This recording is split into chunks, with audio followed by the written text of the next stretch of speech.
If you are promising short-term, easy solutions to long-term, difficult problems, you are the problem.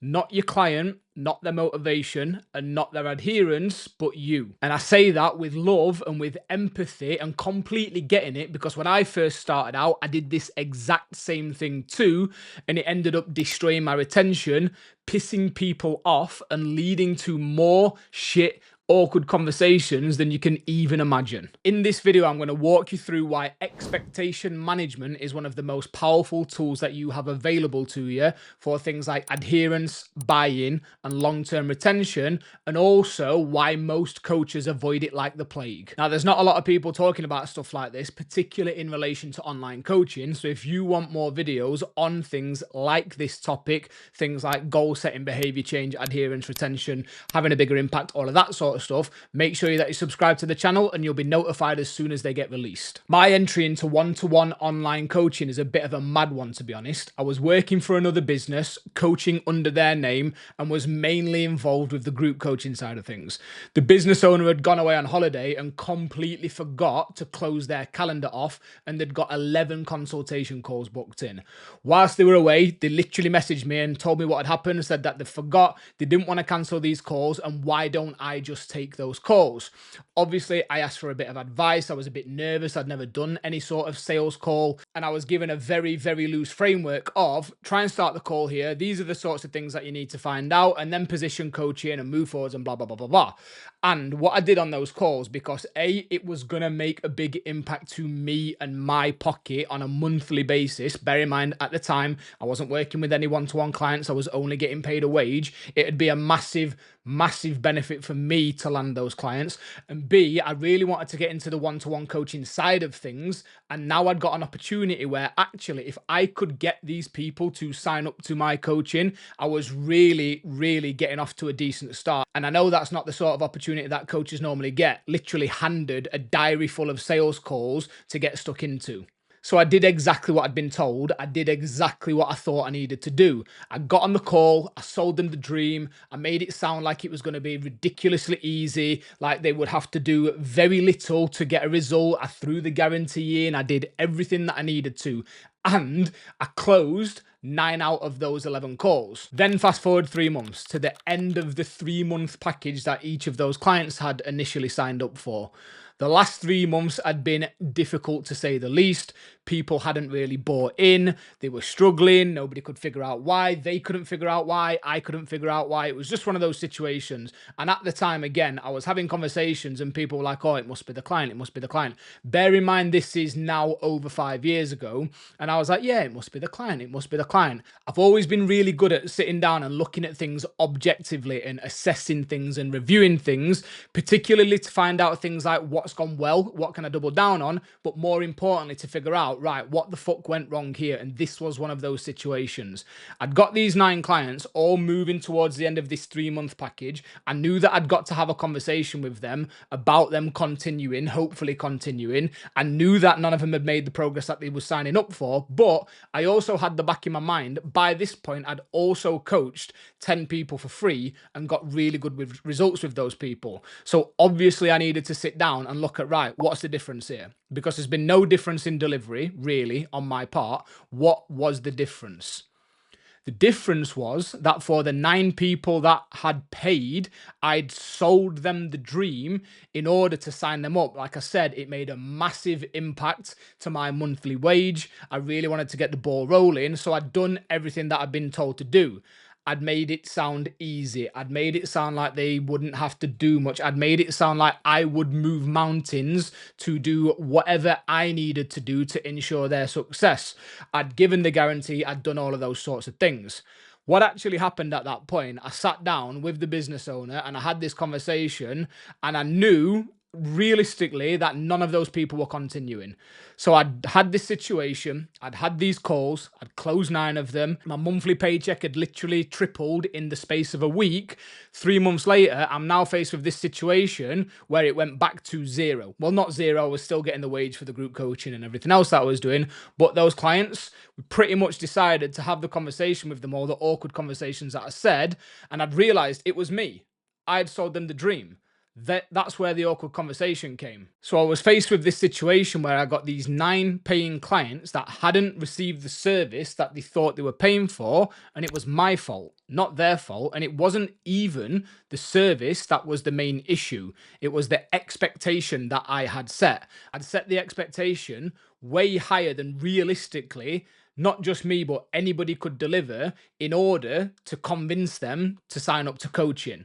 And obviously, I'd not been able to meet that expectation. I'd made it sound easier than it was going to be.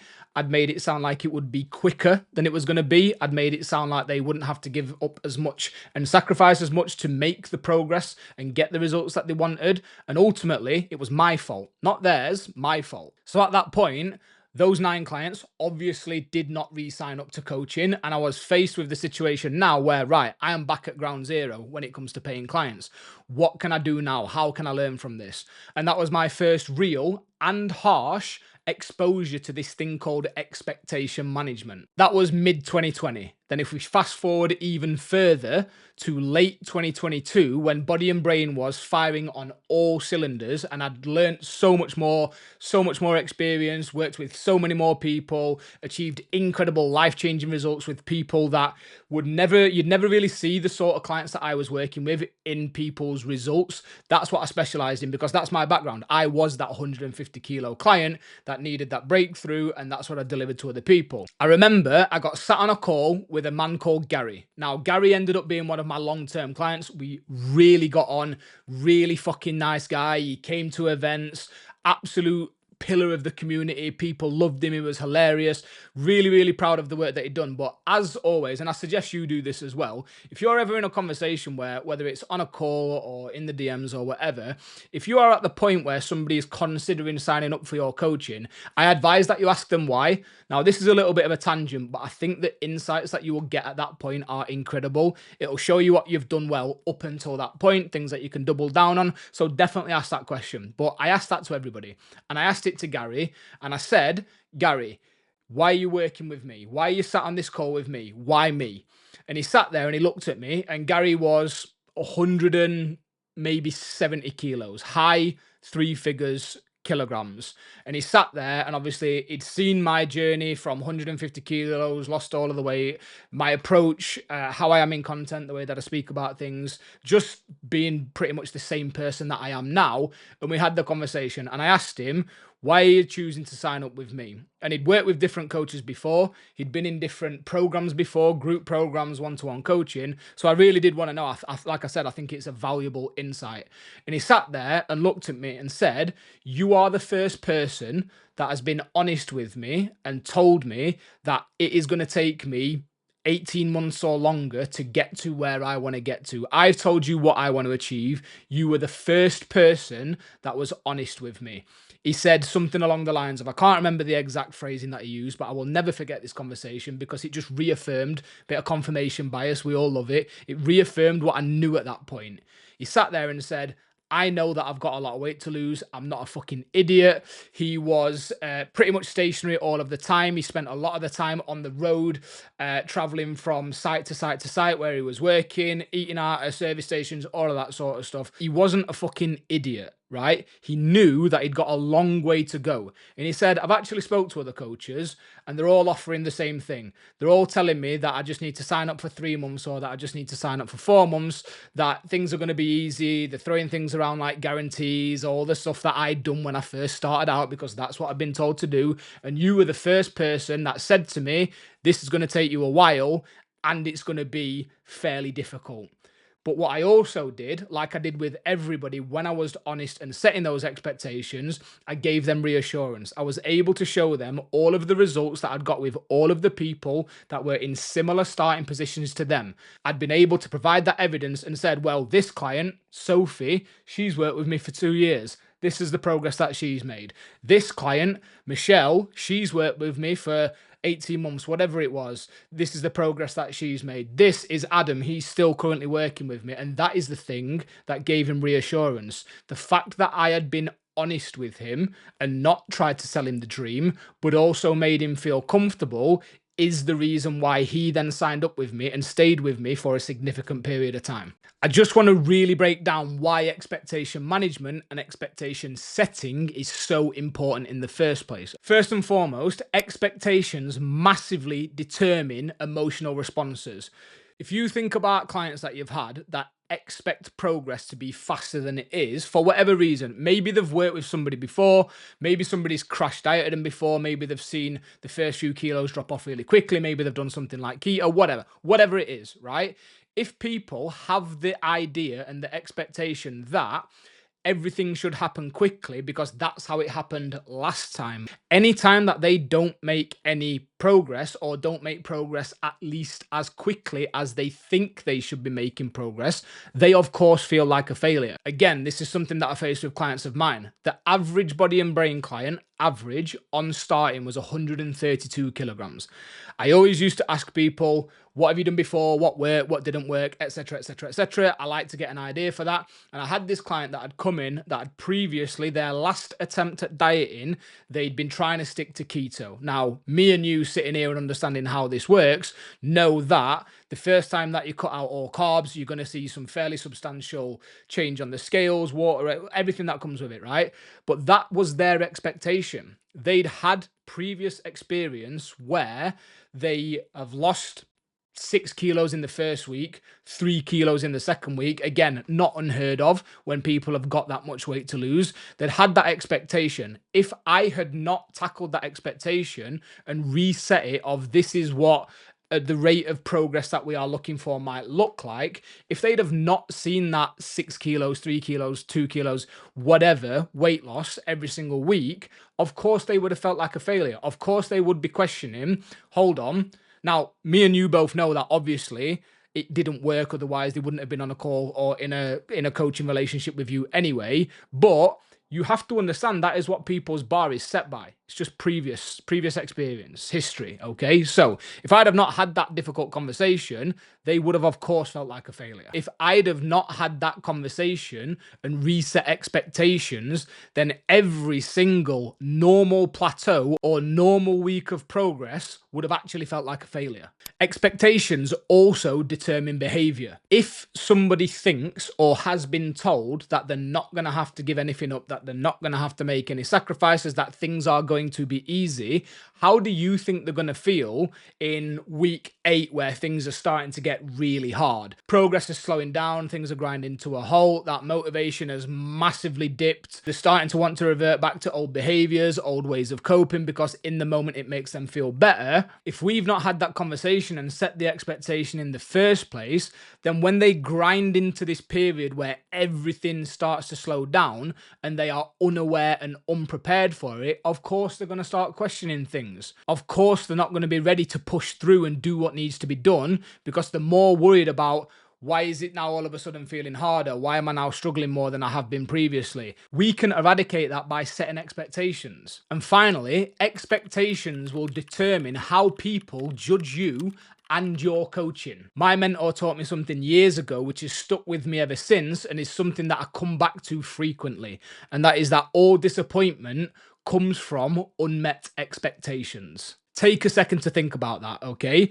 Every time that you have felt like you have been let down, the actual cause of that is that your expectation of how something should or shouldn't be has been met. Now, that's not saying that the issue is your expectation. It might actually be the external circumstance, the situation, whatever it is. But the fact that you are disappointed is because it was your expectations of that thing that weren't met. Now, the cool and incredible thing about being a business owner that is also a coach is that it is your responsibility to set the expectations and then to meet the expectations that you set. If we avoid either one of those things, it's likely going to lead to disappointment, right? Because if their expectations are up here and you've not set them and what you deliver is still pretty good, but it doesn't meet that expectation, there will be disappointment. However, if you set the expectation well and then meet the expectation that you set, That is what they were prepared for and expected in the first place. Now let's just go back to this thing of selling people dream, which is where unmet expectations are at least born in the first place.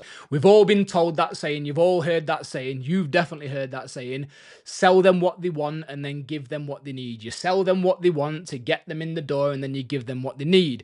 And then in recent years, that's been made even worse by this, okay? Maybe you've seen this, maybe you haven't seen this. This is Alex Hormoz's value equation from his book, $100 Million Offers. This is not me going to be talking about Alex Hormozi or my thoughts on him. Obviously, he knows what he's fucking doing, otherwise he wouldn't be in the position that he is today. But I just wanted to highlight this because you've potentially seen this, right? It definitely got made more popular with the release of the book when everybody started packaging their offer up in the same way with the guarantees and everything that came with it. But this is a value equation. So essentially, summarized, what he's saying is the 4 components of an incredible offer, a $100 million offer. We need these 4 things. We need to be able to portray the dream outcome, to show people that actually they will achieve the thing that they want or they will get the thing that they want. We need to increase the perceived likelihood of achievement. So we need to package it up and talk about it in a way that makes people believe that by purchasing our offer, the chances of them achieving what they want to, that dream outcome, are higher. The value equation also tells us that we need to package it up in a way that decreases the time delay from somebody signing up and paying for the thing to them getting the thing that they signed up for or paid for in the first place, whether it is the product or a result or the service or whatever. And finally, we need to package it up and talk about it in a way that decreases the effort and sacrifice that people will need to put in to get the thing that they signed up for or paid for in the first place. Now, in some circumstances, in some situations, all of these things absolutely make a load of sense. If you are offering some sort of done-for-you service, you can decrease the effort and sacrifice people are going to have to make. You can decrease the amount of time they're going to have to wait to get the thing.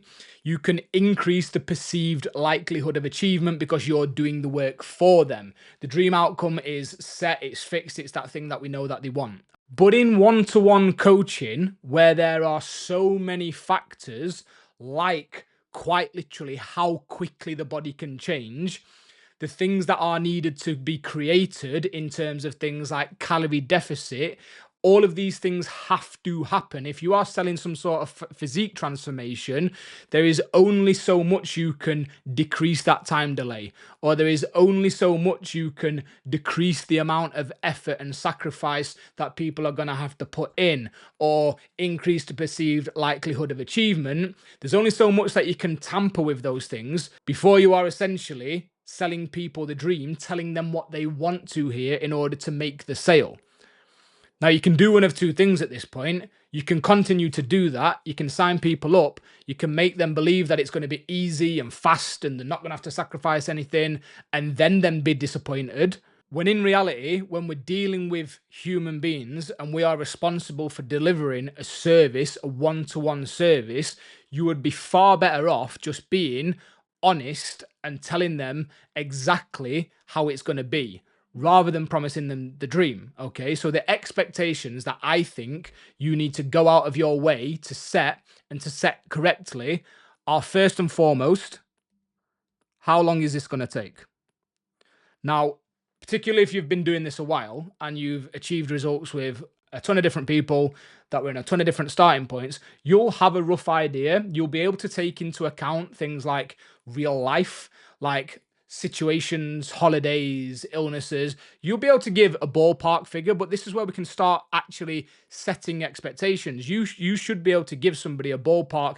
This could potentially take you X months to Y months. It could potentially take you, based on your starting point, 12 to 16 months. And this is where we can then turn it into a conversation about expectations. Now, if you do want to aim for that 12-month mark and you want it to be faster, these are the things that are going to be needed from you. This is what you're going to have to sacrifice. You're going to have to be way more on it with your communication and way more on it with your adherence and way more on it with XYZ. Or if you want to take a slower but maybe more sustainable approach, then actually you'll be looking at a little bit longer. But again, this is I'll meet you where you're at. But again, this is a situation where we're constantly having these conversations, and it's not just about plucking a number out of your arsehole in the first place. It's about constantly addressing this and making sure that you're both on the same page. The second thing that I think we need to be honest with, and the expectation that we need to be setting, is how hard is it going to be? At each phase of the journey, not just when somebody first signs up. How hard is it going to feel in 3 months when that motivation does start to dip? How hard is it going to feel when things start to plateau? What can we do about that? How can we prepare them for that? How can we communicate with them that we are able to support them through that? The third is how much needs to change. So if you're having conversations with people about their lifestyle and you're like, oh, right, okay, you're eating McDonald's for breakfast 7 days a week. Well, yeah, that's probably going to need to change fairly quickly, rather than like, yeah, okay, I can build your food around the things that you love and blah, blah, blah, blah, blah. Be honest with people. People would much prefer you to be honest and then feel respected and know what they're getting. There is nothing worse than signing up for something and then it not meeting those expectations, because in every single conversation that you've had with them, yeah, you'll be sound, it'll be fairly easy, won't have to change that much, blah, blah, blah, blah, blah, blah, blah. Then they get on the inside and all of a sudden they're like, what the fuck is this? I wasn't prepared for any of this. This is not what we talked about. Number 4 is, what sacrifices are they likely going to have to make? And I've got this client. I'm still working with him now, and I always come back to it. He first started working with me, and he was getting really, really stressed out. He was working with females in their late to mid 20s. He'd worked with a business mentor before. He'd been told to package it up and look at his insights and who's in his audience and all that sort of stuff. And he was getting stressed out that his mid to late 20-year-old female clients kept going out at the weekend and getting pissed, right? Then they would disappear on Sunday, Monday, Tuesday, obviously hungover, whatever, bad decisions, whatever. We started talking about it, and then I was like, right, okay, I need to figure out what's going on here. At some point, we are either not setting the expectation or setting the wrong expectation. Clicked on his page, in his bio, typical, I will help you get in shape without giving up your bottomless brunches. Or was it porn star martinis? I can't remember. Without giving up your porn star martinis. And on the group call, in front of everybody, I was like, I think I've found the issue here, mate.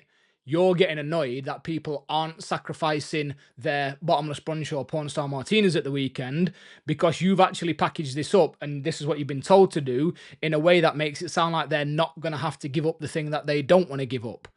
Of course, people are going to come in and then not think that they have to give those things up, which is causing stress for you. And now your stress is coming from those unmet expectations. Number 5, this is a little bit more specific to them. So what is required of them based on their goal?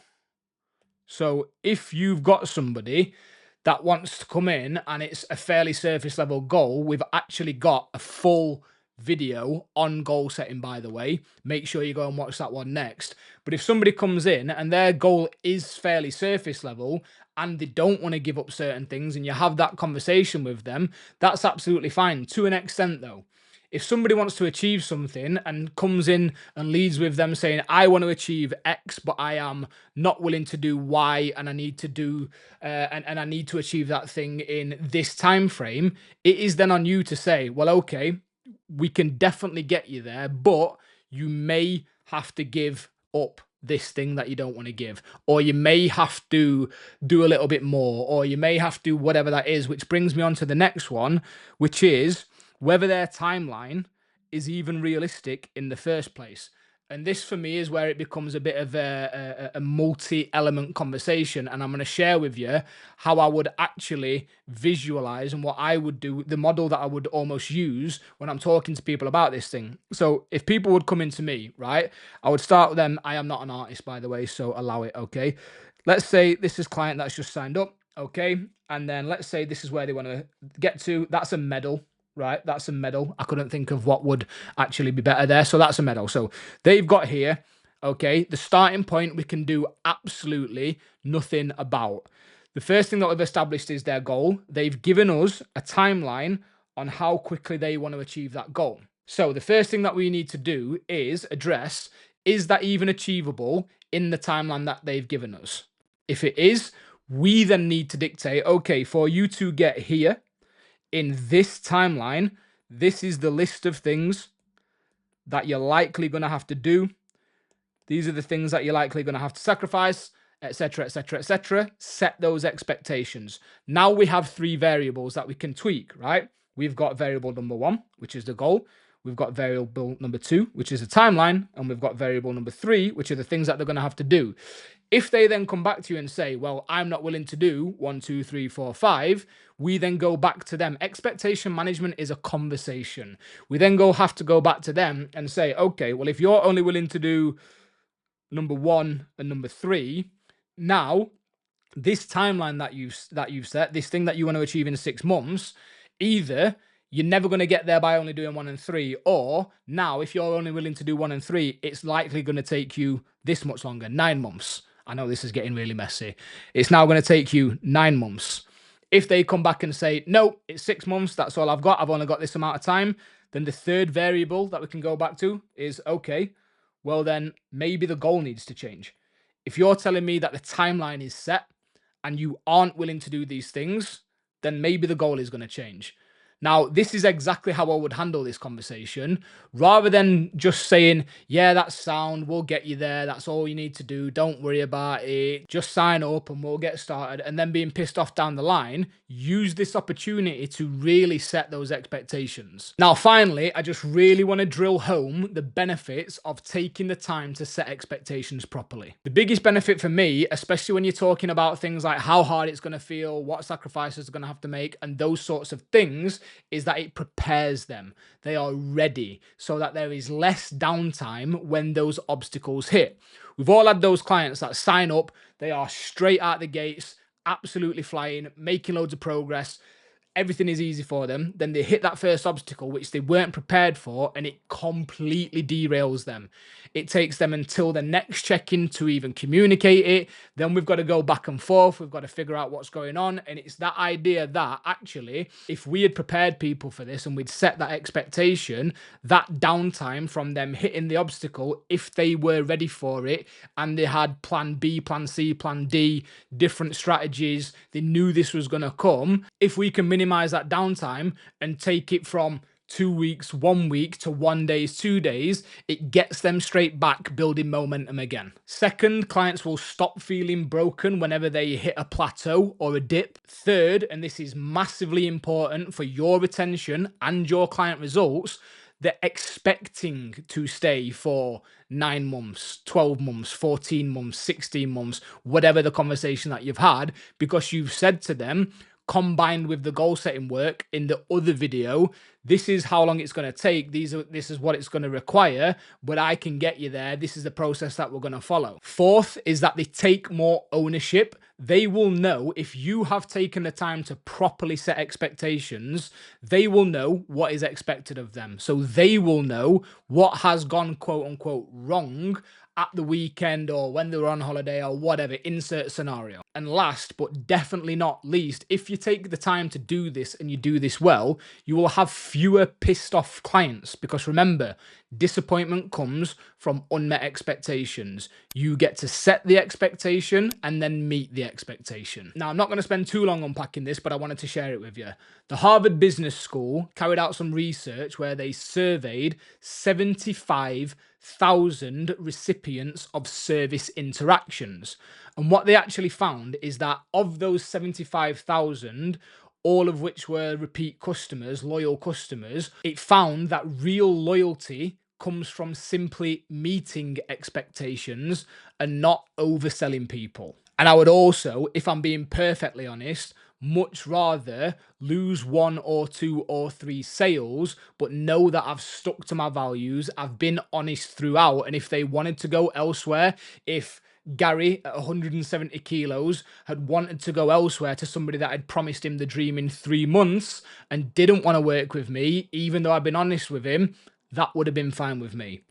But that's not what happened. And I don't think that'll be what happens for you either. Now, if you want to continue to learn more about all of this side of running a coaching business and become the coach that people stay with for years, not for weeks or for months, make sure you hit the subscribe button. And if you want to see me talk about anything else, or you've got any questions about anything that I've covered in this video, drop a comment below and I'll make sure I get back to you.